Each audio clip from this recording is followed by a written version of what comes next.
इस मैप को देखें। अफगानिस्तान और पाकिस्तान दोनों एक दूसरे के दुश्मन हैं क्योंकि दोनों की बॉर्डर एक है। भारत और पाकिस्तान एक दूसरे के दुश्मन हैं क्योंकि दोनों की बॉर्डर एक है। इसी तरह से चीन और भारत भी एक दूसरे के दुश्मन है बॉर्डर एक होने के कारण। और बॉर्डर एक होने के कारण दुनिया के कई देशों के बीच विवाद है। जैसे अफ्रीका में सूडान और इथियोपिया के बीच, सूडान और साउथ सूडान के बीच भी बॉर्डर को लेकर विवाद जारी है। लेकिन दुनिया के दो ऐसे देश, एक तो ये ईरान और ये इजराइल, इनके बीच कोई भी बॉर्डर नहीं है। दोनों एक दूसरे से काफी दूर है। बावजूद इसके ये दोनों आज एक दूसरे के जाने दुश्मन है। ईरान अलग अलग मुस्लिम संगठनों के जरिए इजराइल पर हमला करता रहता है, तो सामने इजराइल भी अपनी खुफिया एजेंसी के जरिए ईरान को बार बार नुकसान पहुंचाता रहता है। और मौजूदा समय में अगर जरा से भी गलती हुई तो इन दोनों के बीच भयंकर युद्ध शुरू होने की पूरी संभावना है। अब कुछ सालों पहले तक ये दोनों बहुत ही अच्छे दोस्त हुआ करते थे, लेकिन आज ये दोनों एक दूसरे को खत्म करने की फिराक में है। इसमें आप देख सकते हैं ये सब ईरान के वो वैज्ञानिक हैं जो ईरान के लिए परमाणु हथियार बनाने की कोशिश कर रहे थे। लेकिन इजरायली मोसाद ने एक एक करके ईरान के दर्जनों वैज्ञानिकों को रहस्यमय तरीके से मरवा दिया और ये सिलसिला आज भी जारी है। आगे विस्तार से जानेंगे इस बारे में। तो ऐसे ओरिजिनल इमेजेस और मैप के जरिए मैं आपको ईरान और इजराइल की दुश्मनी का पूरा इतिहास समझाने की कोशिश करूंगा कि ईरान और इजराइल का इतिहास क्या है, इजराइल का निर्माण के बाद ईरान इसे किस नजरिए से देखता था, शुरुआत में इन दोनों देशों के बीच रिश्ते कैसे थे, फिर इन दोनों के बीच दुश्मनी की शुरुआत कब, कैसे और क्यों हुई थी, इसके अलग अलग कारण क्या थे, इन दोनों की दुश्मनी का मिडिल ईस्ट पर क्या असर पड़ा है, ये दोनों एक दूसरे को कैसे नुकसान पहुंचाते हैं, अब तक इन दोनों के बीच क्या क्या हुआ है और आज मौजूदा समय में इन दोनों की क्या स्थिति है, वो सब और इसके अलावा और भी बहुत कुछ जानने को मिलेगा आपको इतिहास के बारे में। तो वीडियो के आखिर तक मेरे साथ बने रहिए।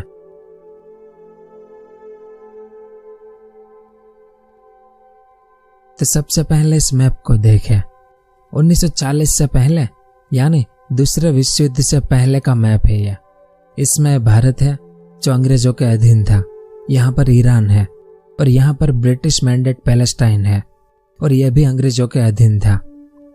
अब आज से करीब 4000 साल पहले यहाँ पर यहूदी धर्म की स्थापना हुई थी, जो यहूदी लोग सदियों से यहाँ रहते आए थे। इन्होंने अपना पवित्र मंदिर भी यहाँ यरूशलेम में बनाया था। लेकिन बाद में रोमन और ग्रीक राजाओं ने यहाँ पर बार बार हमले करके यहाँ के यहूदी लोगों को यहाँ से भगा दिया, जिसके बाद ये यहूदी लोग समय के साथ दुनिया के अलग अलग देशों में चले गए और वहीं पर रहने लगे। और 16वीं सदी आते आते दुनिया के ज्यादातर यहूदी अब यूरोप और रूस में रहा करते थे। लेकिन 18वीं सदी में यूरोप में एंटीसेमिटिज्म का दौर शुरू हुआ। एंटीसेमिटिज्म यानी यहूदी लोगों के प्रति नफरत। इस कारण इसके बाद यहूदी लोगों को मारा जाने लगा। इन्हें जिंदा जला देना, इन्हें खुलेआम फांसी पर लटका देना, इनका घर बार लूटना, ये सब एक आम बात थी उस दौर में। लेकिन जर्मनी में जब हिटलर सत्ता में आया तो उसने यहूदी लोगों का नरसंहार शुरू किया, जिसमें लाखों यहूदी मारे गए। इस कारण दूसरे विश्व युद्ध के बाद अमेरिका, ब्रिटेन और यूनाइटेड नेशंस के द्वारा यहाँ पैलेस्टाइन में, जहाँ पर 2000 साल पहले यहूदी लोग रहते थे, उस पैलेस्टाइन की आधी जमीन वापस यहूदी लोगों को दी गई और बाकी आधी पैलेस्टाइन के लोगों को दी गई, ताकि अब ये यहूदी लोग सुकून से यहाँ रह सके। तो 1948 में इन बचे कुचे यहूदी लोगों ने मिलकर यहाँ पर इजराइल नाम का देश बनाया। तो 1948 में यहाँ पर यह डार्क ग्रीन कलर का हिस्सा इजराइल देश बना, जिसके लोग यहूदी धर्म को मानते हैं। अब यहाँ पर दिक्कत यह थी कि इजराइल के अगल बगल के सारे देश, इसमें ग्रीन कलर में जितने भी देश हैं वो सारे मुस्लिम देश थे। तो ये बिल्कुल भी नहीं चाहते थे कि हम अरब लोगों की जमीन पर इजराइल नाम का देश बने।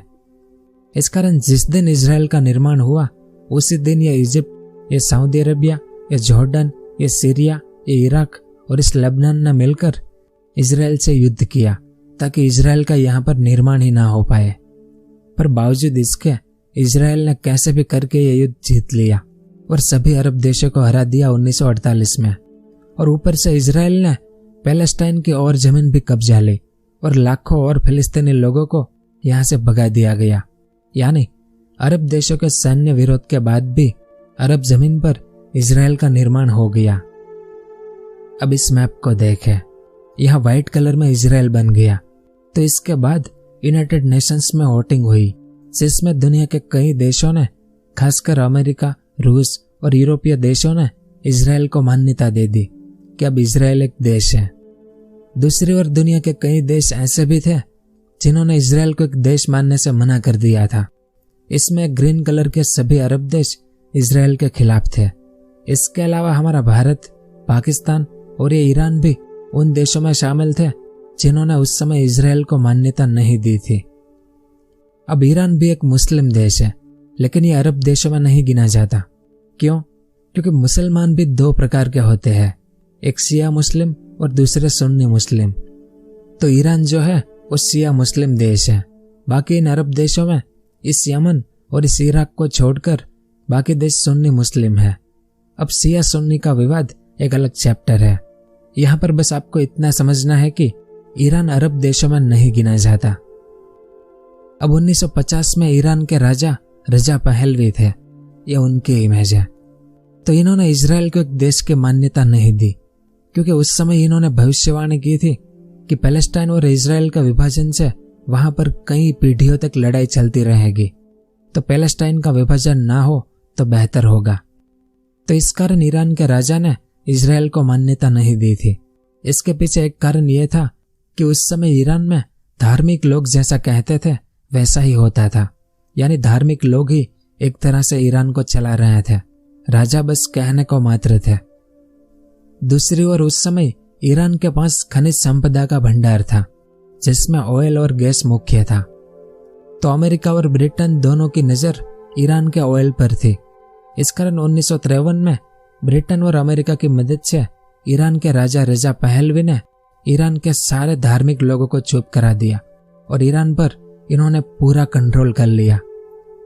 अब ईरान के राजा अमेरिका और ब्रिटेन की कठपुतली थे और ये दोनों इजराइल का भी पूरा समर्थन करते थे। इस कारण ईरान के राजा ने भी इजराइल को मान्यता दे दी कि इजराइल अब एक देश है। दूसरी ओर इजराइल को भी ईरान की जरूरत थी, क्योंकि इनके आसपास के सारे अरब देश इजराइल के दुश्मन थे। इस कारण इजराइल को किसी ऐसे मुस्लिम देश की जरूरत थी जहां पर उसे ऑयल भी मिल सके और उस देश के अमेरिका के साथ संबंध भी अच्छे हो। तो यहाँ पर ऐसा सब कुछ था जैसा इजराइल को जरूरत थी। ईरान के पास ऑयल था, एक मुस्लिम देश था और अमेरिका और ईरान एक दूसरे के काफी अच्छे दोस्त भी थे। तो इजराइल ने ईरान को अरब देशों की सीमा पर एक गैर अरब देश यानी एक सहयोगी के रूप में देखा। इस कारण 1953 के बाद इजराइल और ईरान की मित्रता होनी शुरू हुई। तो इसके बाद ये दोनों देश एक दूसरे की काफी मदद करने लगे, एक दूसरे के साथ व्यापार करने लगे। इजराइल ने अपना एक दूतावास भी ईरान में बनाया। इजराइल के सैन्य अधिकारी ईरान की सेना को ट्रेनिंग देते थे। इजराइल के पास जो आधुनिक फार्मिंग और टेक्नोलॉजी थी उसका भी ईरान को काफी फायदा हुआ। और सामने 1956 में जब अरब देशों ने इजराइल से दूसरा युद्ध किया, तब ईरान ने इजराइल की कई जरूरतों को पूरा किया था। यानी 1953 के बाद से ईरान और इजराइल काफी अच्छे मित्र बन गए थे। दूसरी ओर इजराइल हथियार निर्माण में काफी आगे बढ़ चुका था और दुनिया को अपने हथियार निर्यात भी करता था, जिसमें इजराइल के सबसे ज्यादा हथियार उस समय ईरान खरीदता था। सामने ईरान भी इजराइल को अपना ऑयल और गैस निर्यात करता था। जैसे 1967 में अरब देश और इजराइल के बीच 6 दिन का जो युद्ध हुआ था, तब अरब देशों ने इजराइल, यूरोप और अमेरिका को ऑयल देने से मना कर दिया था। तब ये ईरान ही था जिसने इजराइल और अमेरिका को ऑयल दिया था। दूसरी ओर 1960 के दशक में जब ईरान के राजा रजा पहलवी ने ईरान में सुधार करना शुरू किया, जिसे व्हाइट रिवॉल्यूशन कहते हैं, तब भी इजराइल ने काफी मदद की थी। यानी 1953 से 1978 तक दोनों ही देशों के संबंध काफी अच्छे और काफी मजबूत थे। अब ये ईरान इजराइल और अमेरिका के साथ था, क्योंकि इनका राजा अमेरिका की कठपुतली था। इस कारण इजराइल पैलेस्टाइन के लोगों के साथ जो कर रहा था उस पर भी ईरान कभी कुछ बोलता नहीं था।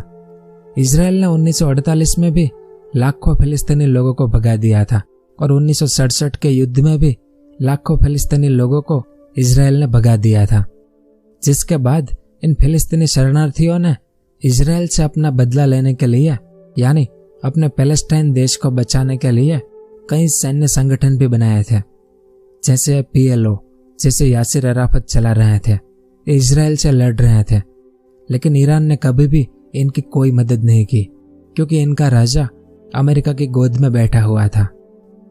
दूसरी ओर ईरान के जो आम लोग थे उनको अपना राजा बिल्कुल भी पसंद नहीं था।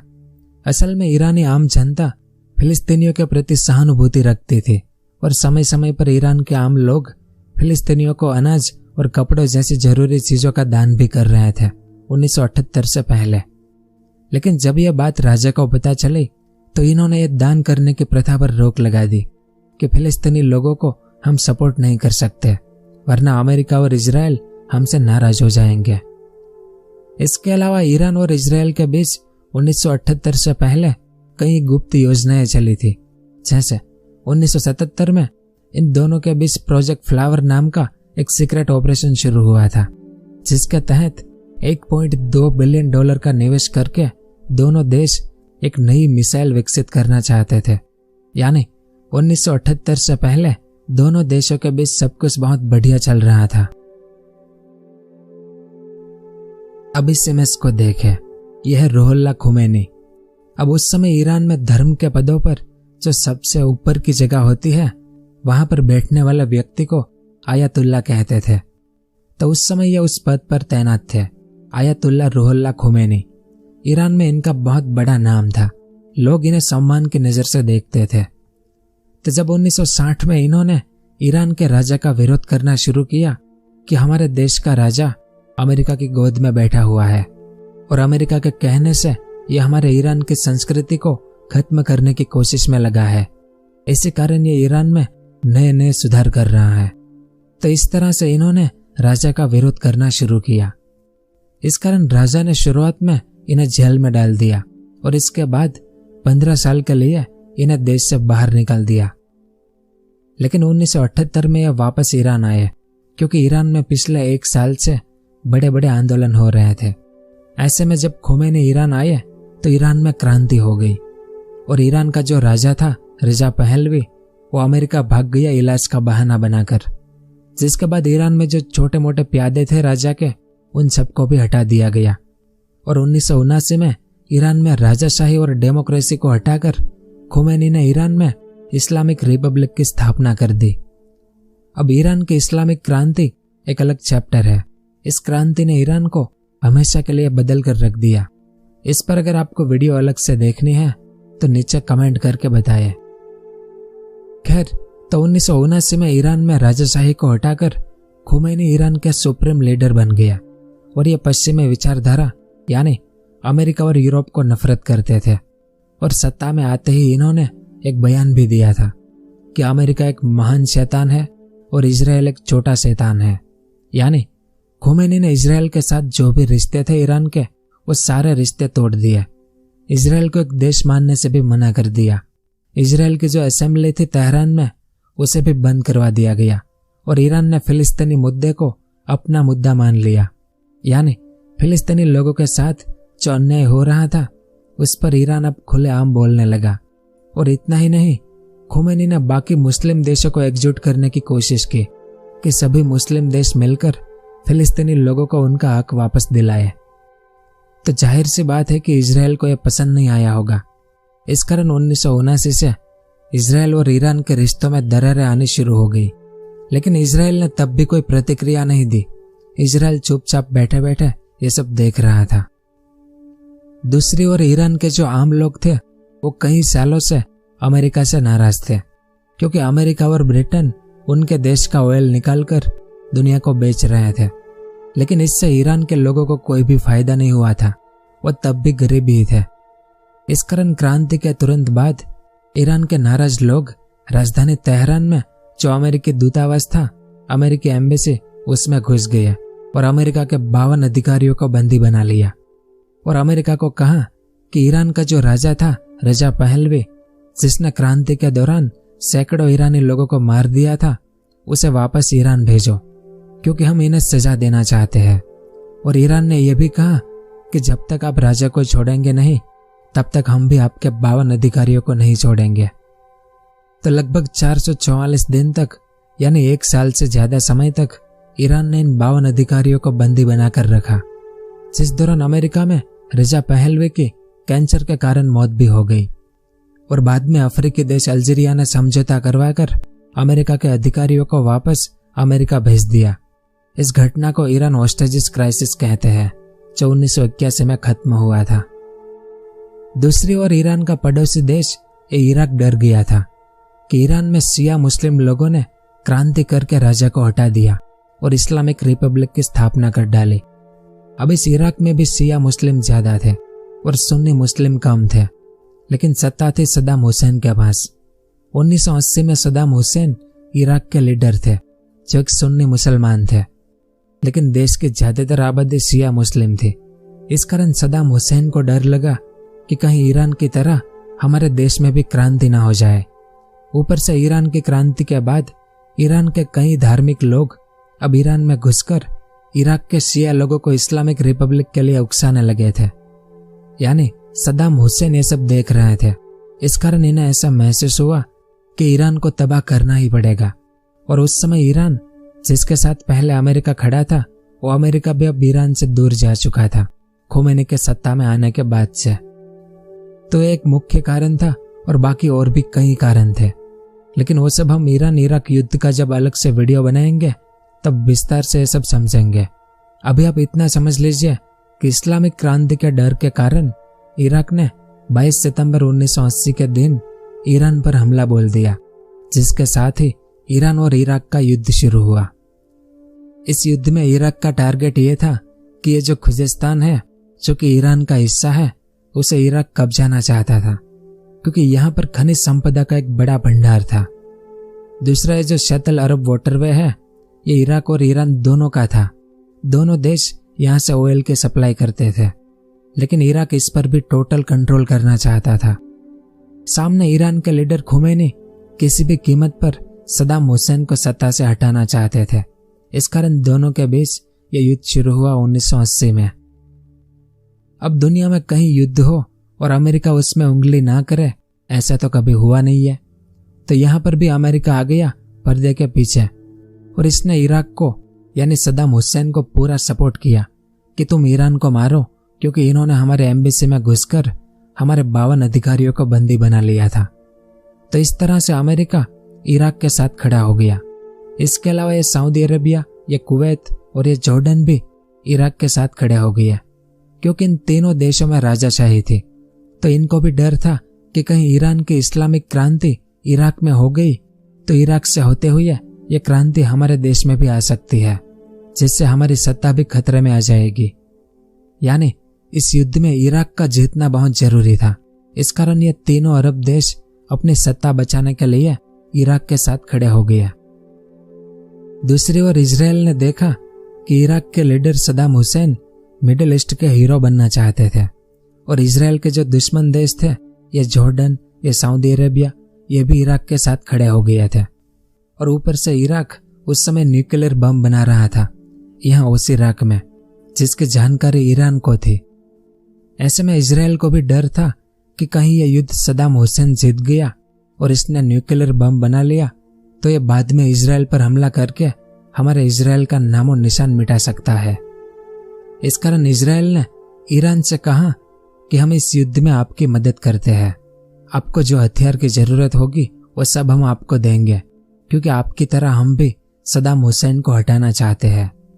तो इसके बदले में आपको बस हमें यह जानकारी देनी है कि सद्दाम हुसैन किस जगह पर न्यूक्लियर बम बना रहा है।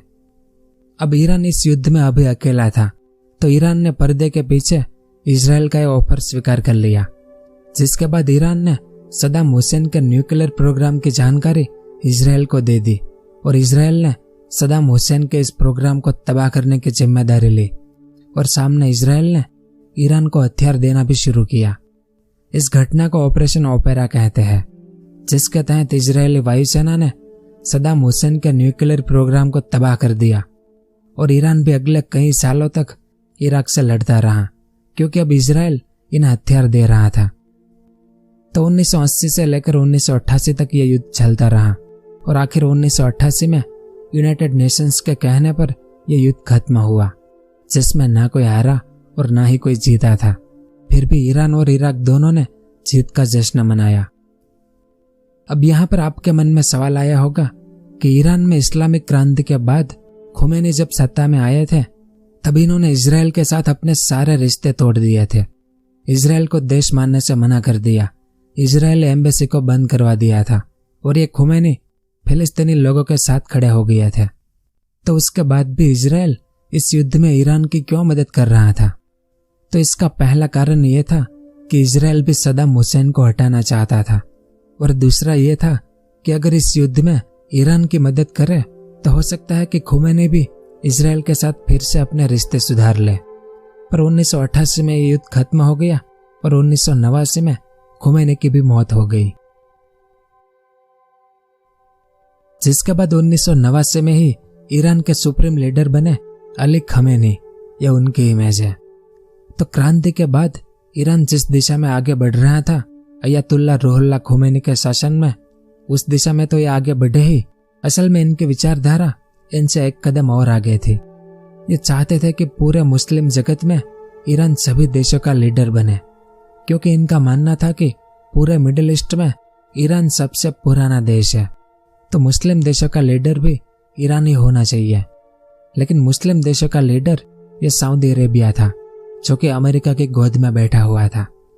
तो ईरान का यह मानना था कि ईरान एक प्योर मुस्लिम देश है, सबसे पुराना देश, तो इस लिहाज से ईरान को ही मुस्लिम देशों का लीडर होना चाहिए। तो अली खमेनी जो ईरान के नए लीडर बने, उन्हें समझ आ गया था कि अगर ईरान को मुस्लिम देशों का लीडर बनाना हो तो इसके लिए शिया और सुन्नी दोनों मुस्लिमों को एक साथ लाना पड़ेगा, क्योंकि ईरान शिया बहुल था जबकि बाकी मुस्लिम देश इराक और यमन को छोड़कर सब सुन्नी मुस्लिम थे। इस कारण इन्होंने अब शिया और सुन्नी दोनों को एक साथ खड़ा कर दिया। दूसरी ओर ईरान को मुस्लिम देशों का लीडर बनने के लिए इजराइल से अपनी दुश्मनी जारी रखनी पड़ेगी, क्योंकि इजराइल के यरूशलेम में यहूदी और मुस्लिम के बीच जो अल-अक्सा मस्जिद और टेम्पल माउंट को लेकर विवाद चल रहा है, उसे लेकर दुनिया के सभी मुस्लिम एक साथ हैं। तो ईरान को भी इस मुद्दे को पकड़ना पड़ेगा ताकि ईरान को दुनिया के सभी मुस्लिम लोगों का समर्थन मिल सके। तो इनके सत्ता में आने के बाद से ईरान ने अल-अक्सा मस्जिद को भी समर्थन देना शुरू कर दिया। दूसरी ओर इजराइल ने जिन लाखों फिलिस्तीनी लोगों को भगा दिया था, जो अब जॉर्डन, सीरिया और लेबनान जैसे देशों में शरणार्थी शिविरों में रहते थे, इनमें लाल कलर में जितने निशान हैं वो सब फिलिस्तीनी शरणार्थी शिविर है। तो लगभग दुनिया भर के मुस्लिम लोग इन फिलिस्तीनी लोगों के साथ सहानुभूति रखते हैं। लगभग सारे मुस्लिम देश चाहते हैं कि फिलिस्तीनियों को उनका हक मिलना चाहिए। इसके लिए शुरुआत में अरब देश लड़े भी थे इजराइल से, लेकिन बाद में सभी अरब देशों ने लड़ना बंद कर दिया और सबने इजराइल को मान्यता दे दी कि इजराइल अब एक देश है। यानी अरब देश अब फिलिस्तीनियों को लेकर कुछ कर नहीं रहे थे। इस कारण ईरान ने यह मौका भी देखा कि हम अगर फिलिस्तीनियों का मुद्दा लेकर इजराइल से लड़ेंगे तो मुस्लिम देशों में ईरान का एक बहुत बड़ा नाम हो जाएगा। तो ईरान ने यानी खमेनी ने इसके लिए इजराइल से दुश्मनी जारी रखी और इजराइल पर इनडायरेक्ट हमला करना शुरू किया, यानी प्रॉक्सी वॉर। इसमें आप देख सकते हैं ये ऊपर वाला लेबनान है जो कि एक मुस्लिम देश है और नीचे इजराइल है। तो लेबनान के इस नीचे वाले भाग में हजारों फिलिस्तीनी शरणार्थी रहते थे 1967 के युद्ध के बाद से। तो ये फिलिस्तीनी लोग कई बार इजराइल पर हमला करते थे और इजराइल को नुकसान पहुंचाते थे। ऐसे में 1982 में इजराइल ने इनसे तंग आकर लेबनान पर हमला कर दिया और इसमें लाइट पिंक कलर का लेबनान का जो एरिया है उस पर इजराइल ने कब्जा कर लिया। और इसके बाद अगले कई सालों तक इजराइल ने लेबनान पर हमले करना जारी रखा। अब लेबनान के जो मुस्लिम थे उनमें से 32% लोग शिया मुस्लिम थे। तो इजराइल पिछले कई सालों से इन पर हमले कर रहा था। इस कारण लेबनान के शिया मुस्लिम लोगों ने इजराइल से लड़ने के लिए एक संगठन बनाया। हिजबुल्लाह।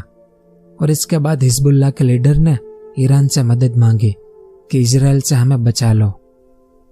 तो 1985 के बाद ईरान ने हिजबुल्लाह को मदद करना शुरू किया। हिजबुल्लाह को हथियार दिए, उनके लड़ाकों को मिलिट्री ट्रेनिंग दी, पैसे दिए। तो इस तरह से ईरान ने हिजबुल्लाह की मदद करना शुरू किया। दूसरी ओर 1985 यानी ईरान और इराक का युद्ध अभी भी जारी था। तो सीन कुछ ऐसा था कि इसमें इजराइल ईरान की मदद कर रहा था, दूसरी ओर ईरान हिजबुल्लाह की मदद कर रहा था जो कि इजराइल का दुश्मन था। इसका मतलब यह नहीं था कि इजराइल को कुछ पता नहीं था। इजराइल को सब पता था, बावजूद इसके वो ईरान को हथियार दे रहा था, क्योंकि इजराइल के लिए सद्दाम हुसैन को हटाना बहुत जरूरी था। हिजबुल्लाह से तो वे बाद में भी निपट सकते थे। तो 1985 के बाद से हिजबुल्लाह ने इजरायली कंट्रोल एरिया पर यानी यहां पर हमले करना शुरू किया। सामने इजराइल भी वही कर रहा था और यह सिलसिला चलता रहा 1990 तक। इसमें कभी इजरायली सैनिक तो कभी हिजबुल्लाह के लड़ाके अपनी जान गंवा रहे थे। दूसरी ओर ईरान इराक युद्ध भी अब खत्म हो गया था। इस कारण ईरान ने 1990 के बाद से हिजबुल्लाह को पूरा सपोर्ट करना शुरू किया। और इसके बाद तो ये हिजबुल्लाह संगठन लेबनान में एक राजनीतिक पार्टी भी बन गई और हिजबुल्लाह अब संसदीय चुनाव में भाग भी लेने लगा था। दूसरी ओर हिजबुल्लाह की लड़ाई भी इजराइल के साथ जारी थी। ऐसे में 1993 में हिजबुल्लाह के एक हमले में इजराइल के दर्जनों सैनिक मारे गए। अब इजराइल का नियम है मौत के बदले मौत। तो इजराइल ने 1993 में हिजबुल्लाह पर 7 दिन की सैन्य कार्रवाई शुरू की, लेकिन इसके जवाब में हिजबुल्लाह ने इजराइल पर कई रॉकेट दागे। इसके बाद 1996 में भी इजराइल ने एक बहुत बड़ा ऑपरेशन किया हिजबुल्लाह को खत्म करने के लिए, लेकिन हिजबुल्लाह खत्म नहीं हुआ और इनके हमले इजराइल पर जारी रहे और ये सिलसिला चलता रहा साल 2000 तक। अब साल 2000 तक हिजबुल्लाह ने लेबनान में 900 से ज्यादा इजरायली सैनिकों को मार दिया था और इजराइल ने भी यहाँ पर हजारों लेबनानी और फिलिस्तीनी लोगों को मार दिया था। इस कारण इजरायली लोगों ने अपनी सरकार और सेना का विरोध करना शुरू किया कि हमारी वैसी ही हालत हुई है जैसे अमेरिका की हालत वियतनाम में हुई थी। यानी इजराइल और हिजबुल्लाह के संघर्ष को दुनिया ने अमेरिका और वियतनाम के साथ कंपेयर करना शुरू किया। इस कारण इजराइल को मजबूरन लेबनान के इस भाग से भागना पड़ा। और ऐसा पहली बार हुआ था कि जब इजराइल को बिना कोई संधि किए किसी अरब देश से भागना पड़ा हो। यानी हिजबुल्लाह की यह बहुत बड़ी जीत हुई थी। तब हिजबुल्लाह के नेता थे हसन नसरल्लाह। तो सभी अरब देशों ने इन्हें खूब बधाई दी, लेकिन इसमें हिजबुल्लाह की सबसे ज्यादा मदद ईरान ने की थी। इस कारण ईरान के लीडर अली खमेनी भी इनसे मिले। इसमें एक खमेनी है, यह हिजबुल्लाह के लीडर हसन नसरल्लाह है और यह ईरान के जनरल कासिम सुलेमानी है। यानी ईरान के द्वारा बनाया गया हिजबुल्लाह अब इजराइल के गले की हड्डी बन चुका था। फिर इसके बाद ईरान ने यहाँ गाजा में जो हमास संगठन बना था, जो इजराइल को मिटाकर फिर से यहाँ पर फिलिस्तीनी लोगों के लिए पैलेस्टाइन देश बनाना चाहता था। तो हमास संगठन को भी ईरान ने हर तरह से मदद करनी शुरू की। हथियार, पैसा, जो भी हमास को जरूरत हो वो सब ईरान ने दिया हमास को। जिसके बाद हमास ने भी इजराइल पर छुटपुट हमले करने शुरू किया। यानी अब एक तरफ से हमास और एक तरफ से हिजबुल्लाह दोनों इजराइल पर हमले करने लगे और इन दोनों की मदद कर रहा था ईरान।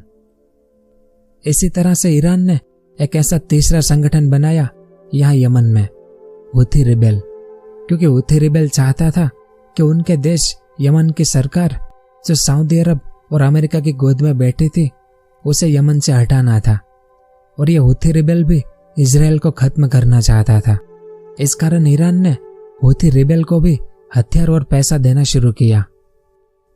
अब साल 2000 के बाद से ये सऊदी अरब मुस्लिम देशों का लीडर बन गया था, क्योंकि 1980 से पहले अमेरिका अपना सारा ऑयल ईरान से निकाल रहा था, लेकिन ईरान की क्रांति के बाद अमेरिका को ईरान ने भगा दिया था। इस कारण उसके बाद से अमेरिका सऊदी अरब से अपना ऑयल निकालने लगा, जिसके बाद सऊदी भी अमेरिका की गोद में बैठ गया। और अगर आप पर अमेरिका का हाथ हो तो आपको मुस्लिम देशों का लीडर बनने से कौन रोक सकता है। इस कारण सऊदी अरब बन गया मुस्लिम देशों का लीडर। पर ईरान को यह मंजूर नहीं था। इसलिए ईरान ने हूथी रेबेल को सपोर्ट करना शुरू किया ताकि यह हूथी रेबेल इस सऊदी अरब और वहां पर मौजूद अमेरिका और इनके बगल में इजराइल, इन सबको यह हूथी रेबेल परेशान करता रहे। तो इस तरह से लेबनान का हिजबुल्लाह संगठन, गाजा का हमास संगठन, यमन के हूथी रेबेल, सीरिया की सरकार और इराक के शिया मुस्लिम संगठन, इन सब पर अब ईरान का हाथ था।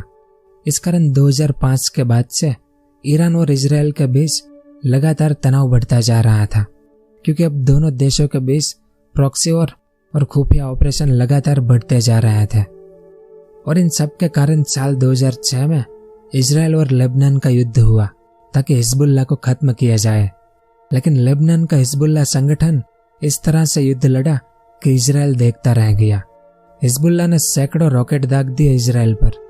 इस कारण इजराइल ने युद्ध रोक दिया, क्योंकि हिजबुल्लाह को खत्म करने का उनका प्लान अब असफल हो गया था। लेकिन क्यों? क्योंकि इस युद्ध में ईरान के कई सैन्य अधिकारी हिजबुल्लाह के साथ में थे। इन्हें हथियार भी ईरान से मिल रहे थे। इस कारण इजराइल इसमें सफल नहीं हो पाया। फिर इसके बाद इजराइल ने गाजा में युद्ध शुरू किया 2006 में, ताकि यहाँ के हमास संगठन को खत्म किया जा सके। लेकिन ईरान ने हमास की इतनी मदद की कि इजराइल हमास को भी खत्म नहीं कर पाया। मतलब ईरान समर्थित ये सारे संगठन अब इजराइल के गले की हड्डी बन चुके थे, जिसे इजराइल ना निगल पा रहा था और ना ही इसे उगल पा रहा था। मतलब ईरान अपने मंसूबों में काफी कामयाब हो गया था। पर ईरान को जो सबसे बड़ा डर था वो ये था कि इजराइल एक न्यूक्लियर पावर देश था। इस कारण तो ईरान इजराइल से सीधा युद्ध नहीं कर रहा था, क्योंकि जब तक ईरान भी न्यूक्लियर पावर देश ना बन जाए तब तक वो इजराइल से सीधा युद्ध नहीं कर सकता था। इस कारण इसके बाद ईरान ने भी खुद को न्यूक्लियर पावर बनाने की तैयारी शुरू कर दी, जिसमें उस समय नॉर्थ कोरिया इनकी मदद कर रहा था। अब अमेरिका और इजराइल कभी नहीं चाहेंगे कि मध्य पूर्व का कोई भी देश न्यूक्लियर पावर देश बने, क्योंकि अगर यहाँ पर ईरान न्यूक्लियर पावर बन गया तो इसका सबसे बड़ा खतरा इजराइल को होगा। और अगर इजराइल खतरे में आ गया तो अमेरिका मध्य पूर्व के देशों में अपना कंट्रोल खो बैठेगा। इस कारण लगभग 2010 से इजरायली खुफिया एजेंसी मोसाद और अमेरिकी खुफिया एजेंसी CIA ने मिलकर ईरान के परमाणु वैज्ञानिकों को निशाना बनाकर उनकी हत्या करना शुरू किया, जिस दौरान 12 जनवरी 2010 के दिन ईरान के परमाणु वैज्ञानिक मसूद अली मोहम्मदी की मौत हो गई। फिर 29 नवंबर 2010 के दिन 2 वरिष्ठ ईरानी परमाणु वैज्ञानिक माजिद शहरयारी और फरीदुद्दीन अब्बासी की मौत हुई। फिर 2011 में दावरिश रजनजाद और मुस्तफा अहमदी रोशन भी मारे गया। इसके अलावा इजराइल और अमेरिका ने कुछ ऐसे कंप्यूटर वायरस भी बनाए जिनके द्वारा इन्होंने ईरान के न्यूक्लियर प्रोग्राम पर कई बार साइबर हमले भी किए। और जरूरत पड़ने पर इजरायली वायुसेना ने ईरानी परमाणु साइटों पर भी हमले किए, जिसमें भी ईरान के दर्जनों लोग मारे गए थे। इसके बाद 2012 से ईरान ने भी जवाबी हमले करने शुरू किए। दुनिया भर में इजराइल की जो एम्बेसी थी उनके लोगों पर ईरान ने हमले शुरू किए, जैसे जॉर्जिया, भारत और थाईलैंड की इजराइल एम्बेसी में ईरान ने हमले करवाए। इसके अलावा बल्गेरिया, दक्षिण अफ्रीका, अजरबैजान, केन्या, टर्की और साइप्रस सहित दुनिया भर में इजरायली ठिकानों के खिलाफ ईरान या हिजबुल्लाह के एजेंटों द्वारा 20 से ज्यादा हमलों को नाकाम कर दिया था इजराइल ने। फिर 2013 और 2014 में भी यह सब चलता रहा। दोनों ने एक दूसरे पर खुफिया हमले जारी रखे। अब परमाणु हथियार बनाने के लिए यूरेनियम की जरूरत होती है, तो इस यूरेनियम की प्रोसेस करके इसमें से यूरेनियम 235 निकाला जाता है और परमाणु हथियार में 90% यूरेनियम 235 की जरूरत होती है। तो ईरान इसे इकट्ठा करने में लगा हुआ था, लेकिन इजराइल ईरान की परमाणु साइटों पर बार बार हमले करके ईरान को रोक रहा था। बावजूद इसके ईरान बार बार कोशिश कर रहा था। ऐसे में 2015 में अमेरिका ने ईरान पर अब तक जो प्रतिबंध लगा रखे थे वो प्रतिबंध हटा दिए, क्योंकि अमेरिका और ईरान के बीच ये समझौता हुआ कि ईरान अब परमाणु हथियार नहीं बनाएगा। पर ईरान को जो बिजली चाहिए उसके लिए ईरान थोड़ा बहुत यूरेनियम का इस्तेमाल कर सकता है, पर सिर्फ 4 से 5%। और ईरान भी इसके लिए मान गया, जिसके बाद दोनों देशों का माहौल शांत हो गया था। लेकिन 2018 में इजरायली खुफिया एजेंसी मोसाद ने एक खुफिया ऑपरेशन करके ईरान के कई दस्तावेजों को चुरा लिया, जिसमें पता चला कि ईरान 2 जगह पर परमाणु हथियार बना रहा है। इस कारण तो 2018 में इजरायल के प्रधानमंत्री नेतन्याहू ने यूनाइटेड नेशंस में जाकर बताया था दुनिया को कि ईरान ने 60% यूरेनियम 235 बना लिया है और परमाणु हथियार बनाने के लिए 90% की जरूरत होती है। यानी ईरान जो चुपचाप परमाणु हथियार बनाने में लगा था वो रंगे हाथ पकड़ा गया। इस कारण 2018 में अमेरिकी प्रेसिडेंट डोनाल्ड ट्रंप ने ईरान पर फिर से प्रतिबंध लगा दिया। यानी अब दुनिया का कोई भी देश ईरान के साथ व्यापार नहीं कर सकता था। अब इस मैप को देखें। 2019 के बाद इजरायल को टारगेट करने के लिए ईरान ने अपने कई सैन्य अड्डे सीरिया और इराक में बनाए। ये लाल कलर के सभी निशान ईरान के सैन्य अड्डे हैं। लेकिन 2019 के बाद इजरायल और अमेरिका ने कई बार इन पर हमला करके ईरान को कमजोर करने की कोशिश की थी। सामने ईरान समर्थित हिजबुल्लाह संगठन भी इजरायल पर हमला करता रहता था। यानी ऐसी छुटपुट लड़ाइयां दोनों के बीच अब भी जारी थी। अब इस इमेज को देखें। यह है कासिम सुलेमानी, जो ईरान के मेजर जनरल थे और इनकी ही सूझबूझ से लेबनान में हिजबुल्लाह संगठन, गाजा में हमास संगठन और यमन में हूथी रेबेल काफी मजबूत बने थे। और सीरिया और इराक पर ईरान की पकड़ इतनी मजबूत थी, उसमें भी इनका बहुत बड़ा योगदान था। असल में ईरान के सुप्रीम लीडर के बाद यही सबसे पावरफुल व्यक्ति थे। लेकिन 3 जनवरी 2020 के दिन अमेरिका ने इनकी हत्या कर दी और जैसे ही ईरान को यह बात पता चली, ईरान में जगह जगह पर अमेरिका और इजरायल विरोधी आंदोलन शुरू हो गया। और उस समय ऐसा लग रहा था कि दुनिया एक और बड़े युद्ध में कूद पड़ेगी, क्योंकि ईरान ने जवाबी हमला करके कई अमेरिकी सैनिकों को घायल कर दिया था।